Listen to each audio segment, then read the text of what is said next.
நண்பர்களுக்கு வணக்கம். சீமான் ரொம்ப ஆபாசமான ஒரு கீழ்த்தரமான அரசியல்வாதி அப்படிங்கிறது நம்ம எல்லாருக்கும் தெரிஞ்சது தான். ஏற்கனவே பெண்களை பற்றி மிக மோசமான சில கமெண்ட்டுகள்லாம் பாஸ் பண்ணியிருக்கிறாரு. ஈவன் எம்பி ஜோதிமணி வீரலட்சுமியை பற்றியெல்லாம் அவர் பாஸ் பண்ணியிருக்கிற கமெண்ட்ஸ் ரொம்ப மோசம். அவருடைய மனைவியும் கூட அந்த மாதிரி பெண்களை பற்றி தவறான சில கமெண்ட்ஸையும் பாஸ் பண்ணியிருக்கிறதையும் நம்ம கேள்விப்பட்டிருக்கோம். அந்த சீமானே சொல்லி இருக்கிறார் அதை பற்றி.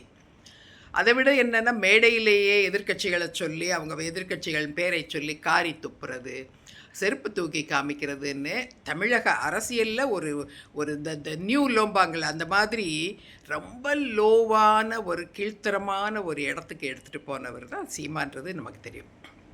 இப்போது இந்த ஆள் பண்ணியிருக்கிற இந்த கீழ்த்தரமான அரசியல்லையே இன்னொரு ரெக்கார்ட் பிரேக்கும் அவர் பண்ணியிருக்கிறாரு. இப்போ 2-3 நாளைக்கு முன்னாடி இவர் என்ன கமெண்ட் பாஸ் பண்ணியிருக்கிறாருன்னா, பிரச்சாரங்கள்லையேமோ பெண்கள் என்ன கொடுத்தாலும் வாங்கிக்கிறாங்க, எந்த அரசியல்வாதி இலவசமாக அது கொடுத்தா வாங்கிக்கிறாங்க, இலவசமாக இது கொடுத்தா வாங்கிக்கிறாங்க, அது வாங்கிக்கிறாங்க, இது வாங்கிக்கிறாங்க அப்படின்னு எல்லாம் பட்டியல் போட்டு கொஞ்சம் கூட இதே இல்லாமல் இது என்ன கேவலமானது இப்படிலாம் வாங்கிக்கிறாங்க, அப்போ நாளைக்கு இலவசமாக புள்ள கொடுத்தாலும் வாங்கிப்பாங்களா அப்படின்னு ஒரு கமெண்ட் பாஸ் பண்ணியிருக்கிறாரு. எவ்வளவு ஒரு கீழ்த்தரமான எண்ணம், அதை விட என்னென்னா எவ்வளோ கொச்சையான, எவ்வளோ முட்டாள்தனமான எண்ணம். மக்களுக்கு இலவசமாக கொடுக்கறதுங்கிறது ஒரு வெல்ஃபேர் ஸ்டேட் அப்படின்னு சொல்ல, மக்கள் நலன் காக்கும் அரசு. மக்களால் ஈஸியாக வாங்க முடியாத பொருட்களை அரசே ப்ரொக்யூர் பண்ணி எல்லா மக்களுக்கும் கிடைக்க செய்வது தான் இலவசத்தினுடைய அடிப்படை கொள்கை. இதை இவர் ஏன் இவ்வளவு தூரம் எதிர்க்கார்? இன்றைக்கி இல்லை, எனக்கு தெரியவே 5-6 வருஷங்களாக இலவசங்களுக்கு எதிராக மிக கடுமையான விமர்சனங்களை வைக்கிறது, இலவசங்களை எதிர்த்து குரல் கொடுக்கறதுன்னு சீமான் ரொம்ப நாளாக இதை பண்ணிகிட்ருக்கிறாரு. சீமான் ஏன் இலவசங்களுக்கு எதிராக இப்படி இருக்கிறாரு அப்படிங்கிறது ஒரு மிகப்பெரிய கேள்வி. இதை எத்தனை பேர் யோசித்து பார்த்தீங்கன்னு எனக்கு தெரியல. ஆனால் யோசிக்க வேண்டிய ரொம்ப அவசியம் இப்போ வந்திருக்குது. இப்போது அரசு எதெல்லாம் இலவசமாக கொடுக்குது? முதல்ல அரிசியிலேருந்து ஆரம்பிக்கலாம். ரேஷன் கடைகளில் அரிசி, பருப்பு, எண்ணெய் இந்த மாதிரி எக்ஸட்ரா சில பொருட்கள் ஒன்று இலவசமாகவோ இல்லாட்டி மிக குறைந்த விலையிலையோ கொடுக்குறாங்க. அதே மாதிரி பள்ளிகளுக்கு நிறையா கொடுக்குறாங்க, சத்துணவு கொடுக்குறாங்க. குழந்தைங்களுக்கு uniform, books, note books, computers, cycle, செருப்பு, குழந்தைகளுக்கு என்னென்ன தேவையோ அவங்க பள்ளிக்கூடத்திற்கு வர்றதுக்கும் நல்ல கல்வி கற்கிறதுக்கும் அவசியமான எல்லா விஷயங்களையும் செய்கிறாங்க. அதே மாதிரி பொதுமக்களுக்கு எடுத்துட்டாலும் கூட டிவி கொடுத்துருக்குறாங்க. ஏன்னா எல்லாருக்கும் தகவல்கள் சென்று சேரணும்னா அதுக்கு டிவி ரொம்ப முக்கியமான ஒரு விஷயம் அப்படிங்கிறதுனால டிவி, இது போக ஃபேன், மிக்சி, கிரைண்டர், சைக்கிள், இன்னும் நிறையா பொருட்களை இலவசமாக அரசு கொடுத்துக்கிட்டு தான் இருக்கிறாங்க. இப்போது சிலது மானிய விலையில் கொடுக்குறாங்க, சிலது முழுக்க இலவசமாகவும் கொடுக்குறாங்க. இது இப்படி அரசு கொடுத்துக்கிட்டு இருக்கிற இப்போ பொருட்களினுடைய விலையை பார்த்தா பல லட்சம் கோடிகளை தாண்டும், பல லட்சம் கோடிகளை இது தாண்டும். சரி, அப்போது இவ்வளத்தையும் அரசு இலவசமாக கொடுக்கறதுனால மக்கள் கடைக்கு போய் வியாபாரிகள் கிட்ட இந்த பொருட்களை வாங்கிறதில்ல. ஏன்னா அரசே கொடுத்துட்றதுனால இவங்க கடைக்கு போகிறதில்ல. இதனால் என்ன ஆகுது? வியாபாரிகளுக்கு மறைமுகமாக இன்னொரு பக்கம் பார்த்தா வியாபாரிகளினுடைய வியாபாரம் மிகப்பெரிய அளவில் அடிப்படுது. அப்போ வியாபாரம் அடிபடுறதுங்கிறதால இப்போது இத்தனை லட்சம் கோடி உள்ள வேல்யூ உள்ள பொருட்களை அரசு இலவசமாக கொடுக்காமல் இருந்திருந்தால் இந்த மக்கள் இது தேவையானது எல்லாத்தையும் கடையில் தான் போய் வாங்கியிருப்பாங்க.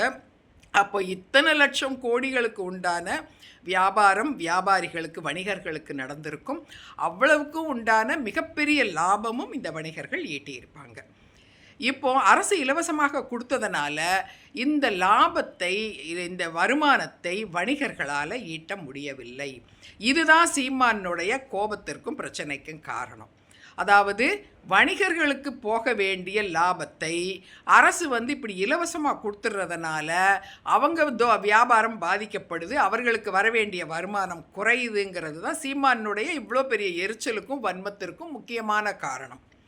இதில் இன்னொன்னையும் பார்க்கணும். அடுத்து இவர் மிகப்பெரிய அளவில் போராட்டம் பண்ணது, குரல் கொடுக்கறதுனா ஜிஎஸ்டிக்கு எதிராக குரல் கொடுப்பார். ஜிஎஸ்டி யார்? ஜிஎஸ்டி சாதாரண மக்களுக்கு ஏதாவது பாதிக்குதா? பெரிய அளவு எதுவும் கிடையாது. ஜிஎஸ்டியை பற்றி அவேர்னஸ் கூட சாதாரண மக்களுக்கு பெரிய அளவு கிடையாது. ஆனால் வியாபாரிகளுக்கு சில வியாபாரிகளுக்கு இது நாள் வரைக்கும் வரியே கட்டாமல் இருந்த பல வியாபாரிகள், முக்கியமாக இந்த சிறு இல்லாட்டி நடுத்தர வியாபாரிகள் பலர் இப்போது ஜிஎஸ்டி கட்ட வேண்டிய அவசியம் ஏற்பட்டிருக்கு.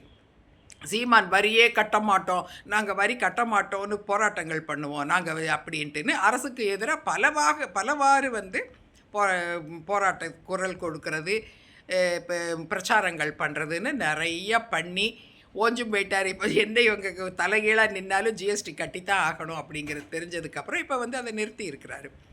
ஸோ ஜிஎஸ்டிக்கு இலவசங்களுக்கு எதிராகவும் ஜிஎஸ்டிக்கு எதிராகவும் பேசுகிறதை வந்து முழுக்க முழுக்க வணிகர் நலன் சார்ந்தது அப்படிங்கிறத நம்ம பார்க்குறோம். சரி, வணிகர் நலனுக்கு வந்து அவர்களும் சமூகத்தில் ஒரு அங்கம், அவர்கள் நலனுக்கும் இவர் குரல் கொடுக்கணும், நம்ம வேண்டாங்கலை.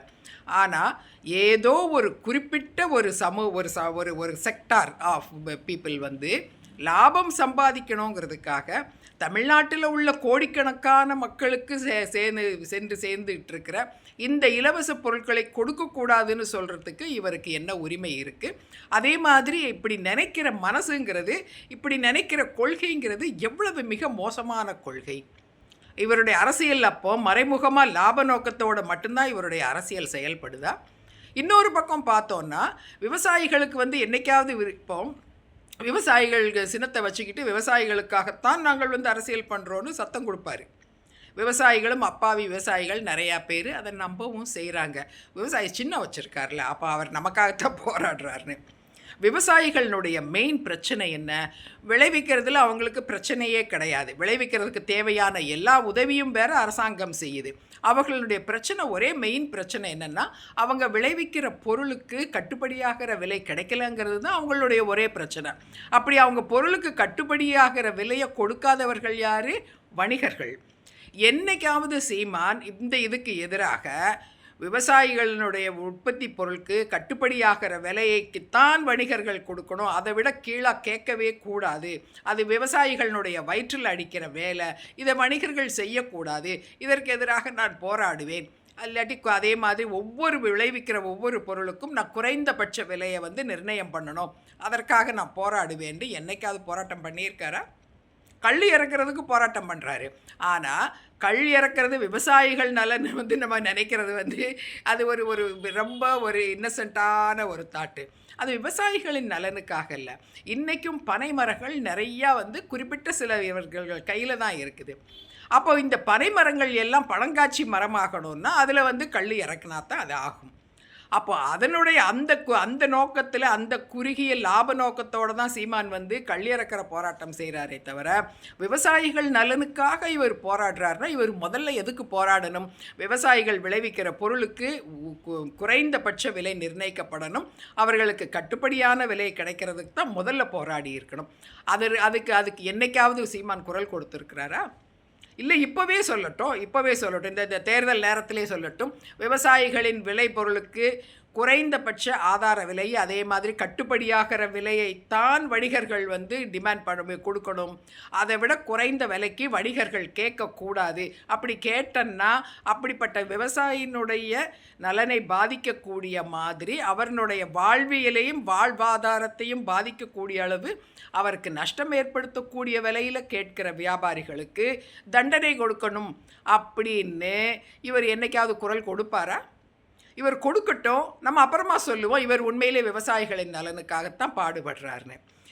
சீமானுடைய அரசியல்ங்கிறது முழுக்க வணிகர் நலன் சார்ந்ததாக தான் இன்றைக்கி இருக்குது. வெறுமனே இப்போ வந்து அதாவது சொல்லுவாங்கள்ல, ஒரு இந்துவை வந்து திட்டணுன்னா அவனும் ஒரு இந்துவாக வேஷம் போடணும், வேறு மதத்தில் இருந்துக்கிட்டு இன்னொரு மதத்தை திட்டுனா அப்போ அதனால் ஆக்ஷன் எடுக்கப்படுங்கிறதுக்காக யார் என்ன செய்கிறாங்களோ அவங்கள மாதிரியே நடந்துக்குவாங்கன்னு. அப்படி விவசாயிகளை அழிக்கிற இந்த சிஸ்டமில், விவசாயிக்கு கட்டுப்படியாகிற விலையை கொடுக்காத இந்த சிஸ்டமை கண்டிக்க வேண்டிய சீமான் இதை பற்றி எதுவுமே கண்டிக்காமல் முழுக்க வணிகர் நலன் சார்ந்தே நடந்துக்கிட்டு, ஆனால் விவசாயி சின்னத்தை வச்சுக்கிட்டு நான் விவசாயிகளுக்காகத்தான் நான் வந்து அரசியல் செய்கிறேன்னு சொல்கிறத அப்பாவி விவசாயிகள் வேணால் நம்பலாம். நீங்கள் யாராவது நம்புறீங்களா? நான் நம்பலை. நான் ரொம்ப காலமாக சீமானை வந்து ஃபாலோ பண்ணிட்டு தான் இருக்கிறேன். சீமான் என்ன செய்கிறாருன்னு. சீமான் மிக மோசமான வணிக நோக்கத்தோடு மட்டுமே செயல்படுற ஒரு அரசியல்வாதி. அவர் வணிகர் நலன்களுக்காக மட்டுமே செயல்பட்டுக்கிட்டு இருக்கிறாரு. இது போன்றவர்கள் நாட்டில் களை எடுக்கப்பட வேண்டியவர்கள்.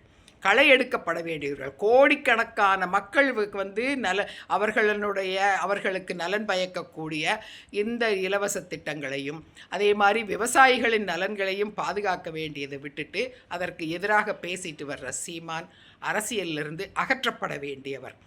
அவருக்கு போடுற ஒவ்வொரு ஓட்டும் விவசாயிகளுக்கு அடிக்கிற ஆப்பு, பொதுமக்களினுடைய நலன்களுக்கு அடிக்கிற ஆப்பு அப்படிங்கிறத நம்ம உணர்ந்திருக்கணும். ஓகே, பாய்.